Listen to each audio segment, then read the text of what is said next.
The speaker tonight is self-evident. Hello, Mr. That's my nom de plume, self-evident. I am the self-evident one. I am. You need to be on like that. In other words, it is evidently me. Anasazi, the ancient ones. Did you guys see this? We seen this? No. No. Oh, good. Okay. We want printouts. We want. I want DVD. I want popcorn. I want. Popcorn. I want silence. Now that Go get us some popcorn, Now Elizabeth. this looks familiar, right? Healthy. Because this week I gave you guys a geography test last Can you tell time. us where the Anasazi were? Oh my God. So now this is going to be to see how well, because I have. What was it that I told you repeatedly the first few times we had lectures that you were supposed to remember? I wasn't here, so I didn't hear. Wait a minute, are you saying you all forgot? Nice. In this kind of work, you have to have two things. To clarify your question. Okay, you have to have two things when you're studying the mysteries: an attentive ear and a retentive mind. Because remember, God is in the details. Okay, so we're going to see how good you did here. Where is the San Juan Basin, which is the focus of our interest? The San Juan Basin was the focus of the lost Chacoan culture. Where? It's That lower Right there, part, circle that right moon-shaped to thing. take in it out. there. Moon-shaped thing. Okay, tell me where to go with the red dot. To the right. I To don't the know. right, Up. up. there you go. Good. There it is, right there. And that's just a big. It's just a big sag. It's almost level strata, but right there it's just sag. There's Chaco. Let's see. No, Chaco Canyon doesn't show up on this one, so we better zoom in for a closer look. So what state is that then? That is in New Mexico. Let's see if Okay. we can see. Okay, let's go back. You've got the Chuska Mountains, which here is a truly awesome magical range of mountains right here. That Chuska Mountains is on the dividing line of New Mexico and Arizona. So when you come up the Chuska Mountains from the east, you're in New Mexico. When you go down the western flank, you're in Arizona. And that's definitely some major power spots right there in the Chuska Mountains. And also some of the largest landslide complexes in the world. Since they got power spots, do they have UFOs?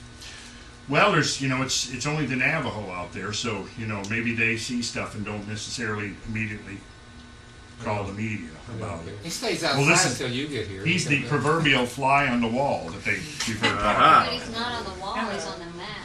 Got a He's recorder on scanning him. that map. You better watch that fly. Okay, So so the San Juan River there goes within just a couple miles of the Four Corners. yeah, okay, So check you this got out. you got multiple states on that map there. This whole thing is the San Juan Basin, and it all feeds into the San Juan River that flows like this and around and like this, and then into the Colorado right here in Lake Powell. And then, of course, that flows through Grand Canyon and out. And, so you've got multiple states. Here's Colorado, here's Utah, you've got part of Nevada up there, Arizona is here, and part of this is Southern California. Does the Colorado go into the Rio Grande? No, the Rio Grande comes down this way, and the Colorado comes out to the ocean this way at the Gulf of California. All right. Other side of the Continental Divide. Other side of the Continental Divide, exactly. So, apparently, as far as the dating goes that we know, this area massively filled up with water at the end of the last ice age and catastrophically flowed out and down and essentially created the modern Rio Grande channel that the modern Rio Grande flows in. And we'll see a picture of that. So here's a black and white version of what we just saw.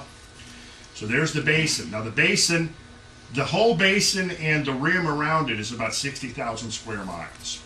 And that was where, whoever these Chacoan people were, that was where they built this whole complex of interconnected, what were the three components of their system? The what? The roads, the outliers, and the signal towers. And they all centered on the canyon where the main complex was. That's Chaco Canyon, where the arrow points. And where, if we go according to plan, we'll be there, Brad, in about 3.5 weeks. All right, here's the state superimposed on this. So here's the San Juan Basin right here. And that's, of course, 4 corners, where you can go and you can stand and have your feet in 4 different states at one time. And then the Monument Valley area is right here. And then, of course, here's Lake Powell and the Colorado River Valley and Grand Canyon. This whole thing here, this uplifted region, this kind of brownish yellow region, what is that called? Stuff. Well, there it is right there, the Colorado Plateau.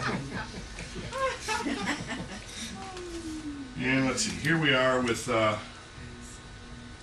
some of the names involved shown on here. That's Durango, which is in Colorado, and there's Albuquerque, New Mexico right there. And there you see Grand Canyon, there's Flagstaff. And Sedona is right here. Okay, so there I've kind of outlined the basin area. Oops. The San Juan Basin.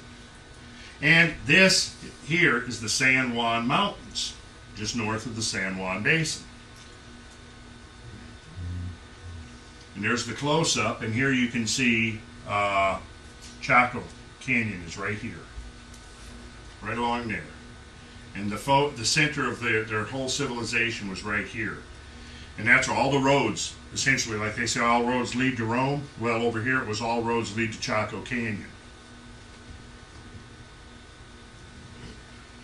And here's the canyon, the map, and this is the what do they call it? Let's take a closer look. So you enter the canyon from the south.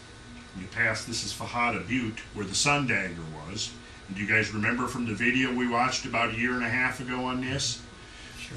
The sun dagger, the slash of sunlight that came through the wall, came through the rocks, the slabs of rock, and made a sliver of light. That on the summer solstice, no, on the equinox, it came up and the sliver of light, like a dagger, descended and penetrated through the center of this spiral that had been inscribed on the rock. You remember we saw that? And I said, don't ever forget this. And here is a satellite view of the canyon. And pretty neat, huh? Sweet. There's Fajada Butte. Let's see if we've got it. Yeah. And most of the complex, the structures that they built are in this area, right in here. Like from this bend down in here. And the roads lead out from here to the Great North Road, as it's called, leads out from, let's see, I believe it's right here and goes north. You can't see it on here. But that's that perfectly straight road that leads north and goes up to El Faro, the lighthouse. Yes, Don? I had a question about when you say roads. Roads. What constituted a road? Did they carve stuff out, build stuff up? Was there a delineated? Yes, there was a delineated, and they would essentially move away all the loose gravel, and they would get to this hard, what's called a caliche-fied surface that was below anywhere from 6 inches to 12 inches of loose rubble. And they would move that stuff aside, and the narrowest ones were 15 feet, the widest ones were about 40 to 45 feet, and the average width was about 30 feet. And then they would pile up the rocks, so there would be sort of like extended mounds of rocks defining. Now, of course, these roads quit being used 1,000 years ago. We don't know how long they were there and were being used, but they basically stopped maintaining them about 1,000 years ago. So, you know, in 1,000 years, there's only traces of them on the ground.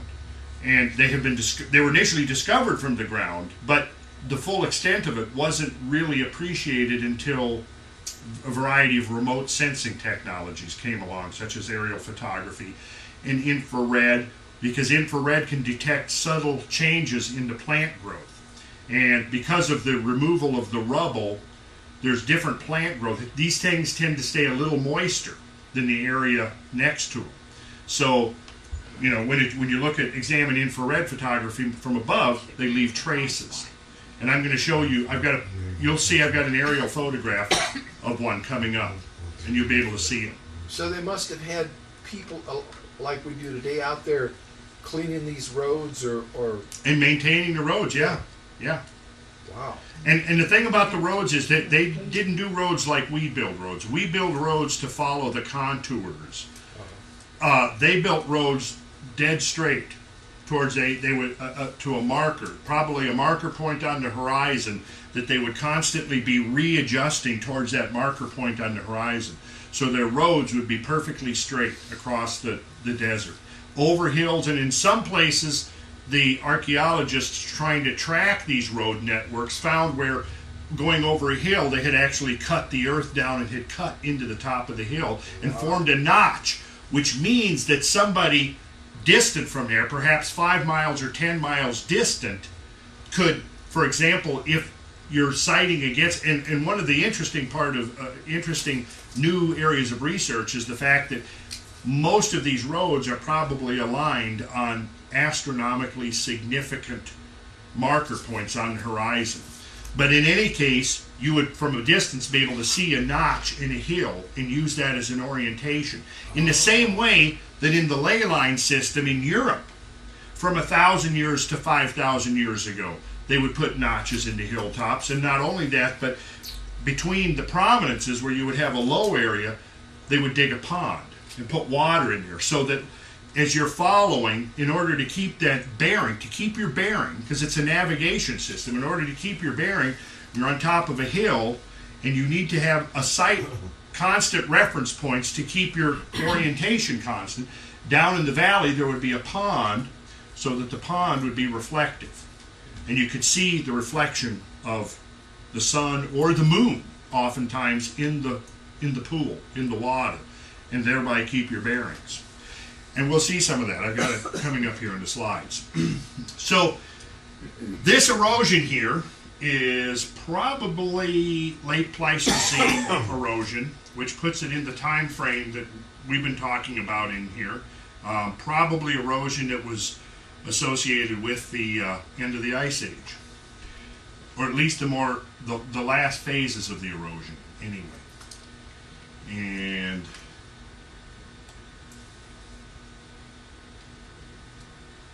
there's Fajada Butte, and it was on here. I have not yet put in slides in here showing the Sun Dagger, but the Sun Dagger was up right along in here somewhere at that level. And that's at the mouth of the canyon, which would be right down here. Right, Pueblo Bonito. Now, initially, of course, the archaeologists thought that these were residences, but the more they studied them, they thought they were like apartment complexes, but the more they've studied them, the more they've thought, no, they weren't apartment complexes, nobody ever lived in them. They were just completely unsuitable for living. So they obviously had to serve some other purpose. And what that purpose was has still not been agreed upon. Has anybody connected the round rooms with the stars and the ley lines of a... That remains to be done, Elizabeth, so That's what needs to be done. it needs to be done, yes. Was this a emergency fortress, a place of also to come and hang, that the people could come there because it looked like it was a defendable A place of refuge? defendable position? Probably not, because it sits right at the base of a cliff. So, like, an adversary could be up on top of the cliff hurling rocks down on you. And How far is that from the face of the cliff to that back edge? it's right up, actually, this is the bottom of the cliff right here. So let's say it's a temple. What actually did they do there? What function did it serve? Yeah. Is it just a random layout, or is there a specific meaning and pattern here encoded into this? Which, of course, is what I'm inclined to believe. I don't believe that the placement of all of these elements here is random. But that temple is no different than any other temple. But no, what I was just saying is this is unlike any. It's like all the other temples. There's significant meanings to every aspect. Yeah, but it's one thing to say that there is and acknowledge and agree that there is, which I am. But then the next question is, We okay, have to prove it. what is the specific meaning that's there? Now we know one thing. You remember from the video? This alignment, this line right here marks that 18.61 year cycle of the lunar most northerly rising of the moon. So we know that there's a lunar connection with this. Remember the movie, the video that we watched? It was narrated by Robert Redford.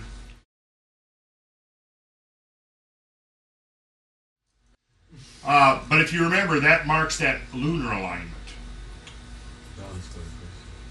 Oh, Don, yeah, I'm sorry. It's very intriguing because that flat side on the right Yes. is not perfectly flat. There's a slight angular Right. difference of about maybe a couple of degrees. If you ran it straight up, Right. you've got a couple degrees.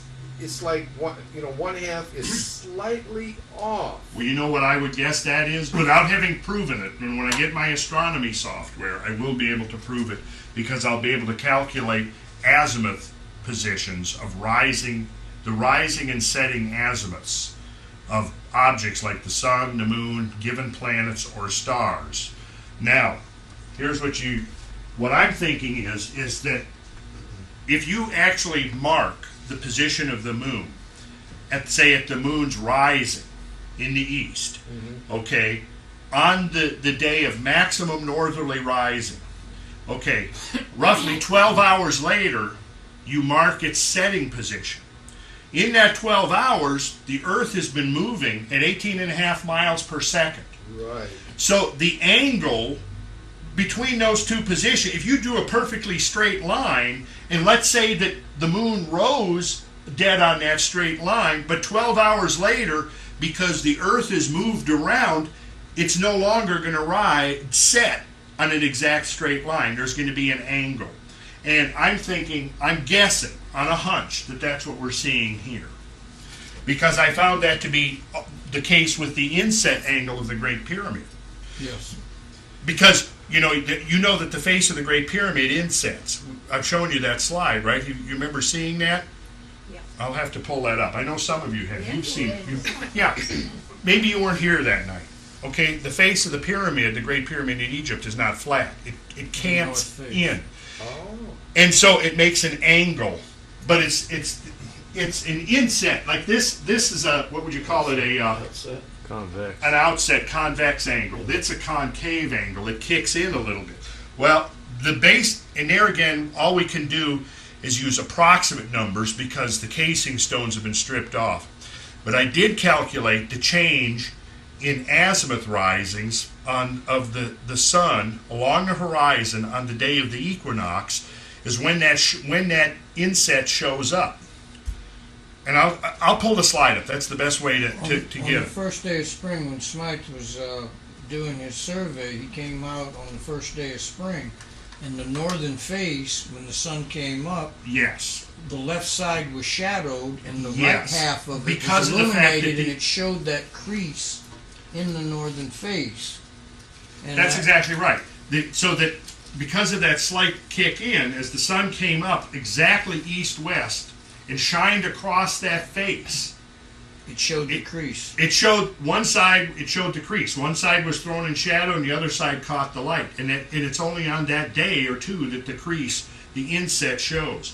And wasn't that angle the same amount that the sun would move in one day? That's what I was about to say next, is that in that 12-hour period between the rising and the setting, the Earth has moved around the sun Changing. at 18.5 miles per second. So use your calculator, that's pretty far. Well, in that time, the sun's distance on the horizon has changed by an angle that, as far as we can calculate, is the same as the inset of the pyramid. The problem is because the pyramid has been stripped of its casing stones, we don't know the precise angle of inset. We only know it approximately. But approximately, it's very, very close. Jerry.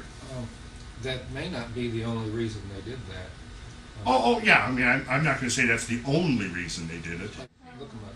All right, take a look here at Chaco Canyon, and if I zoom in, you'll be able to see. I think, let's see, Bonito's on here. I think that should be it right there. And if I go one more, I think it'll. There we go. This is where is it? Okay, yeah. Look at here. Here's Bonito, right? See, here's the cliff at the edge of the canyon, and here's Chaco Bonito right here, and here's Chetro Kettle right here. Two of the big Chetro Kettle, Pueblo Bonito right here. Yeah, if it's there. I mean, if there is a connection. But I mean, certainly one thing that I could do is calculate bearing lines. Now, see, here's Pueblo Bonito, and if we basically draw this straight line across here, that's that lunar line. Yeah. And that, so with the software, basically, you can take and put yourself in any place on the Earth and create a map of the sky looking in any direction. And depending on the software, you can go back anywhere from several thousand to several million years. The software I'm looking at allows you to calculate several million years into the past and into the future. Randall, are you acquainted with any of the Native Americans that might shed some light on that? Oh, I've talked to some of them, but the interesting thing is they have their own rituals and beliefs and ceremonies, but as far as what the Chacoans were doing, the Navajo, the Zuni, and the Hopi all emigrated into the area after the Chacoans were gone. So I'm guessing that they probably have some information. I haven't talked to the ones that know yet. And in the archaeological literature, a lot of the archaeologists that were first studying this stuff, for example, one of the guys went out, he lived with the Zunis and became initiated into the Zuni mysteries. But I don't think that they were able to shed a whole lot of light on what was going on here. That's why they had this term that they were the ancient ones, the ones who came before they were there. Same way with the mound building culture in the East. The Cherokees and the other tribes, said, well, it was the ones that were here before us that did all these great earthworks. They were here when we got here. Well, here's what Carmelo was talking about, where on the day of the equinox, you see the crease right there, and how one side is thrown in light and the other is in shadow. And that's the angle I was talking about. There's an angle of inset on the face of the pyramid. And what I was trying to explain was that this would be, let's see, photograph taken at 6 p.m. Okay, so the sun is setting over here, means that the shadow is like a big arrow pointing to the east. And this line of the shadow here is going to point, if you carried it over until it intersected the horizon, that would be the point at which the sun had risen on that morning. Except not exactly, because it rises, and then by the time it sets 12 hours later, the Earth has moved. You see, the Earth has moved in space 18.5 miles per second, or 66,600 miles per hour. So we're talking 660,000. It's gone like almost 1 million miles through space in that 12 hours. So because of the fact that it shifted that much around the sun, the position of the sun has moved a little bit. Isn't that the sun rising on the east? If that's the northern face, the sun would be here on the east. It come around and set to the right-hand side in the west. Because I believe it's just... Well, this is probably the south face. Yeah, the Great Pyramid south face. Okay, so it's the south and north faces. The other two are not. No, only the south and north faces are canted in. The one that they built, the replica they tried to make, if you'll note, does not show any crease in it. Right. Like that was something that was before their time and their effort to build it. See, that's the thing, when you start contemplating this from the structural and the building and the engineering standpoint, it's so damn sophisticated that you really do wonder if modern man could duplicate it without probably could, but it would take a tremendous effort just for modern societies to be able to recreate that thing. Well, that one guy tried, wasn't possible. Concluded it wasn't possible. No, I agree. Well, I mean, it would be an extraordinary undertaking even for modern civilization. He tried to have advanced. the rocks cut to the specific sizes that they are. And right. Well, that's why, to me, you look at the Great Pyramid and you go, wait a second, that's so completely out of sync with orthodox views of prehistory that alone is enough to call into question the dogmas about what was going on 4,000 and 5,000 and 6,000 years ago. Although, the more I think about it, the more I inclined to believe that the Great Pyramid, maybe not the others, but the Great Pyramid was antediluvian, along with the Sphinx. Yes. And of course, one one problem being is that because of the 12th century, most of the casing stones were stripped off.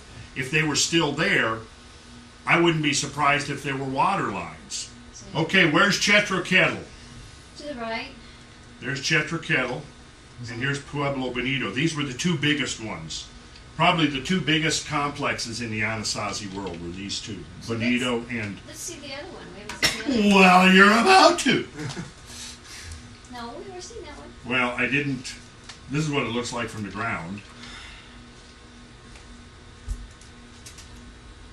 And of course, these buildings here in their original form were 3 and 4 stories tall. Some of them may have been 50 and 60 feet tall. Some of the towers and stuff. But overall, most of the buildings were 3 to 4 stories in height. And what you're seeing here is 1 to 2 stories of rock left, just showing the base of the buildings. I see maybe air school. Oh, that's nice. Okay, Pueblo Bonito as it may have looked in the 12th century. So yeah, you can. What we're looking at now is just the rubble of the lowest course. So here, each one of these was 10 or 12 feet in height at least. So this is like a 50-story building. I mean, a 5-story building right here. And there were no living quarters there? No, I think that's pretty much the consensus conclusion, that people didn't live there. But they did live probably in outlying. Let's go back here. Diverse groups of people occupied the Chaco Canyon area for at least 10,000 years. So note there, as from what we've been studying and talking about in here, that if the earliest human occupation of the canyon appears at about 10,000 years ago, then it would suggest that what we're seeing is the resettlement, the first post-Diluvian wave of cultural activity. What do I mean post-Diluvian? Yeah, after the flood. The earliest were archaic hunters and gatherers who made use of the area's wild plants and animals. They lived in temporary camps and moved seasonally to sources of food. Well, you know that, see, those were the people, of course, that exterminated all the woolly mammoths. So they had to keep moving in order to keep up with the mammoth herds. By BC 1000, people in the Colorado Plateau were cultivating early varieties of corn obtained through trade with Mexico. That's important there, that there are trade links, because I believe those trade links can also be associated with philosophy links and links of science and art and so forth, and symbolism. Initially used to supplement wild foods and game, domesticated corn eventually became the dietary staple. Squash and beans were later added to cultivated fields. Populations grew and small villages were built. These same developments were occurring throughout the Four Corners region of the Colorado Plateau. Now see, that's from the guidebook for Chaco Culture National Historic Park, and as you read that, it conveys to you a certain impression about the nature of these people and what they were doing and so forth. There's nothing reading this to indicate that you'd be talking about people of incredible astronomical sophistication, is there? No, and you wouldn't think that there would be any reason for people who are, subsistence farmers to have sophisticated astronomical information such that they could calculate precisely the rising and setting positions of the moon on its 18.61 year cycle. Because, how many modern people are even aware of that, other than just astronomers? 3. Not very many. I'll give you a challenge. Go out and ask 1,000 people. Everybody in this room go out and ask 1,000 people over the next year if they know anything about the 18.61 year cycle of the moon. And the answer will be, if there's 20 people in here, there'll be 20,000 people that don't know anything about it. And yet here was a whole culture of people that were very sophisticated in their knowledge of these subtle astronomical cycles. Now, when you read the standard textbook version of these people, and I'm not disputing that there weren't hunter-gatherers or subsistence farmers there. I'm not disputing. But what I am saying is that there's a key element of who these people were that's not even apparent.